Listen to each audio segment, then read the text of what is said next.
nuk janë të formuar. Se familjet shqiptare edhe fillojnë... Mësusit si janë. Pra.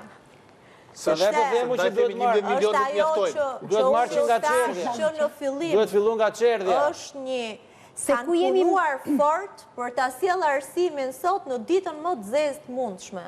Sepse vetë ato që duhet jenë përgjegjësit kryesor dhe ato që duhet formojnë brezin që nga fillimi, që nga 6 apo 7 vite të jetës e deri më vonë, nuk e kanë nivelin e duhur për ta bërë këtë gjë, sepse ky proces ka filluar vite përpara, vënia e kazmës e këtij sistemit arsimor tonit ka filluar vite përpara. Unë e them shpesh që kur shikoj ndonjë mësues të dobët, them hama se te ne ka mbaruar.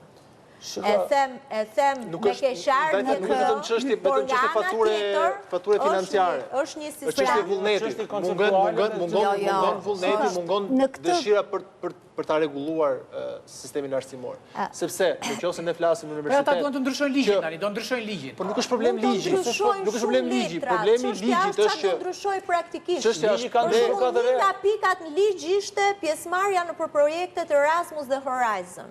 Kemi mbi 10 vite që marrim pjesë në për Erasmus, apo jo? Dhe i kemi goxhat suksesshme, si në capacity building, si në faktin e shkëmbimit exchange, international weeks, edhe shkëmbimin e studentëve. I kemi goxha aktive si programe. Çështja është, matja që duhet të ekzistojë është kjo pjesëmarrja në Erasmus, me gjithë finë që paguajmë neve. Çfarë ka sjellë?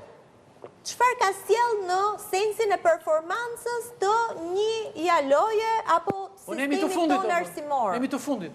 Apo pjesëmarrja në projekte apo imponimi kundrejt kolegëve, pedagogëve i të bërit projekte në disa fusha caktuara që sinqerisht mua që jam ekonomiste, financiare më duken budallalloqe. Unë nuk kam se të merrem tani me çështjet e tokës, terreneve, ujit, të gjitha me radhë, sepse këto janë sot më të dashurat në këndvështrimin e komunitetit evropian. Sepse sigurisht ato kanë ecur përpara dhe do merren me këto. Ndërsa ne nuk kemi marrë me bazën akoma. Dhe nga ana tjetër më fal, unë sot nuk di që të ketë një studim të thjeshtë fare, është shumë i thjeshtë, të matjes GDP-s për rajonë në Shqipëri.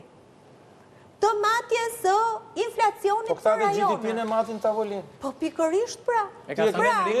Nuk është të çështja e ligjit. Zonja hapi një problem shumë madh. Hapi një problem shumë madh. Si matet GDP-ja në Shqipëri, edhe del njoftimi. Para 2 ditësh u takua Ministri i Financave, Guvernatori i Bankës Shqipërisë me përfaqësuesin e Fondit Monetar Ndërkombëtar dhe mbasi hëngër një darkë vendosën që GDP-ja e Shqipërisë është kaq. Apo rritja ekonomike është kaq. Si u bë kjo? E kuptoni ju se çfarë do Shqipëria apo ja? E diti që ndërmjet raportimit Bankës Shqipërisë dhe Statit rritja ekonomike përcaktohet në tavolinë. Ma hapi gazetat, lexoj gazetat. Gazetat nuk e di unë çfarë shkruajnë gazetat. Rritja ekonomike. Ti ke statin atje që e mbas. Po të them unë. I ke shifrat e bëra.